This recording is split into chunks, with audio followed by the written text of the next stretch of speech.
right position. But instead, he takes a long strike to the goal post. And that ball goes over the keeper. What a goal there. What a goal there. That ball goes over the keeper and Daem has struck first. Defending champion Toibat finally have broken. The partnership that really works for the squad of it. Now Toibat's in charge. A chance there and the ball goes into the net. Yes, yes, yes, yes. The champions have equalized. The Daem should score their goal now. They will be 3-0 up.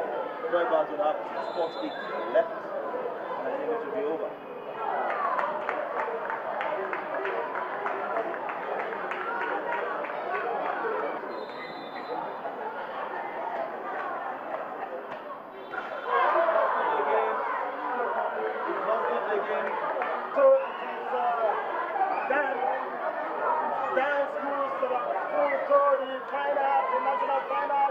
For the Challenge National Kids Cup, and you can see the excitement.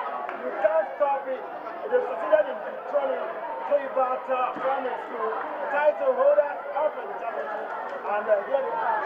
It's Daem that has turned everybody there, picking the tickets for the Challenge Cup. Daem scored from Alakuko. Yeah, from Alakuko, and the celebration will be loud from the Onikon, from the waterfront down to There for Uncle Bayus and struck to go post. The ball is able to put that ball out there. It goes in the air. It's a goal. Uncle Bayus had the first goal in the semi-final of the tournament. The first goal of this game. Now they have a chance to get the team from Uncle Bayus. It's all over. It's all over, ladies and gentlemen. And it's Uncle Bayus with the ticket to the national finals. They will be joining Daem to represent Lagos in the 2015 Channel National Cup final. Yes, we witnessed the horror of penalty misses, good goals, brilliant shots, brilliant goalkeeping, and of course we've seen the teams that have qualified. It will be Daem Primary School of Alakuko, joined by Uncle Bayus Primary School of Italy, who just took out the national. All right, those are highlights, of course, from Channel's National Kids Cup.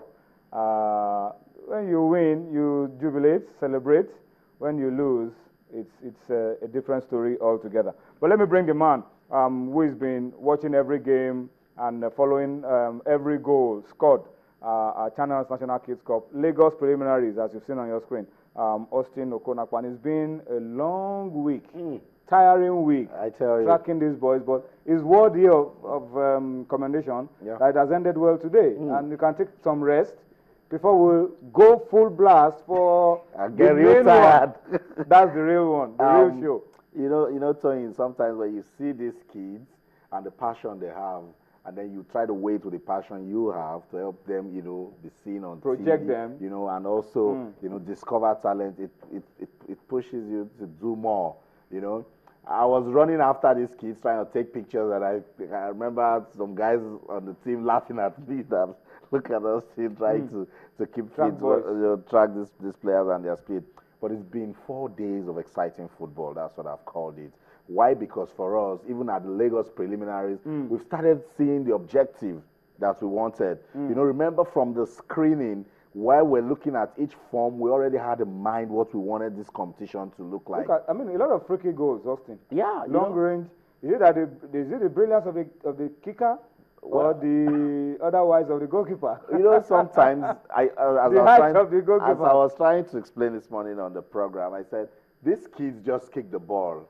And, they just kick the ball, and while the ball is flying, they are praying. But watch out for this. This is brilliant. Now, this is the equalizer that Toibat got. The first goal was scored by Daem, and then Toibat equalized with just minutes to go to win. Familiar story with Toibat. Toib Lasisi, that same guy that is always helping them, scored. 2 minutes to the end of the game, they got a penalty, and they lost it. Let me tell you the story of how they lost that penalty that would have given them the ticket. That's Toibat. Afolabi Samuel was supposed to play it. When they wanted, the coach said, Samuel should go and play it.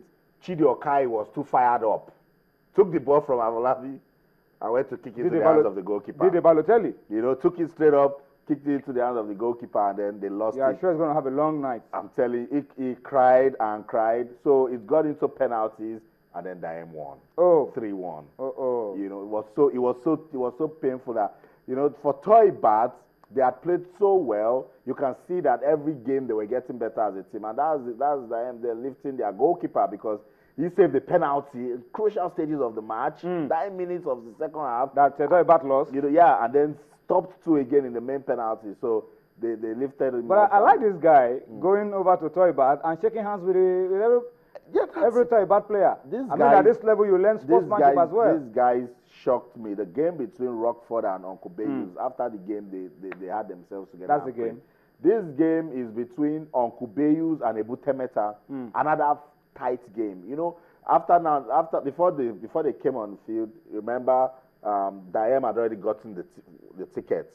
This ticket was the last one on offer, so both teams were very careful until the second half, about 15 minutes to the end of the game, that Uncle Bayus, I like that name, Uncle Bayus, got that. I've told them we have to say Uncle Bayus. He has to come for the game during the national final. For the national. They were very happy. Debutants at the tournament, and they've already gotten the ticket to go play at the national. Really, really nice. But, bittersweet experience for us because our star boy, Afolabi Yusuf, his team crashed out today to Toy Bat. Toy Bat, they've always been lucky with penalties. They played 1-1 with St. Paul's Anglican and then went on to win 4-3 on penalties. It was a really tight game. What did the coach do? He wanted a super sub in Afolabi Yusuf, kept him on the bench. He kept his best player on the bench. Look at that. What a story. Well, I was consoling them at the end of the game. I mean, because the boys were inconsolable. But I told them, look, Toy Bats won Channels National Kids Cup for the first time last year, but they've been part of every edition from season 1. So don't worry, better luck next time. And let's see how it goes. But let's just quickly get you up to speed with the results today, because today we had a lot of games. We had quarterfinal games, and then we had semi-final games to pick out the 2 teams that will be representing Lagos. We had Toy Bat and St. Paul. Toy Bat, Austin told you the story, winning 4-3 on penalties. They were lucky at this stage. In fact, it was St. Paul that equalized with the last kick of the game to drag the game into penalties, and then Toy Bat eventually won it. And then you had Daem hammering Hopeland. I mean, the distinguished the Flames of Hope of Hopeland. 3-0. Uncle Bayus 1-0 over Rockford. You saw it, and then Ebute Metta hammered Ebute Elephant. I called it Battle of the Ebutes. Ebutes. Yeah. And Ebute Metta winning that one. Ebute Metta, and it was 3. I mean, that's interesting. Semi-finals. Toy Bat not so lucky this time against Daem. Yeah. They lost 3-1 on penalties, and Uncle Bayus beating Ebute Metta. All right, so that's how Daem and Uncle Bayus emerged as the Lagos representatives for Channels National Kids Cup. Now the real party begins. I tell you, Tony, as in just listening to it all over again, it's such an interesting story of how it all started. 32 teams, you know, and then at some point we had walkovers. At some point examinations came. Some teams couldn't be part of it. But these guys, what they've shown me today is this zeal and passion that football in Nigeria at the grassroots level, Tony, can be developed if we give it attention. Because at this primary school level, we started seeing this sort of excitement. We even saw a new form of celebration today. Somebody goes, you know, punches the air, and then the players act like he's being knocked out, and then they're very excited pupils. They want to play football, and they can't even wait for them. After picking this ticket, they want the nationals to start tomorrow because they want to remain turbocharged. You know, fantastic. If you are at the stadium and you see these Uncle Bayus guys rejoice, you see them holding hands and singing and all of that, it was really, really touching. I'm glad the Channels National Kids Cup has given these kids the opportunity to actually come out and showcase their talents.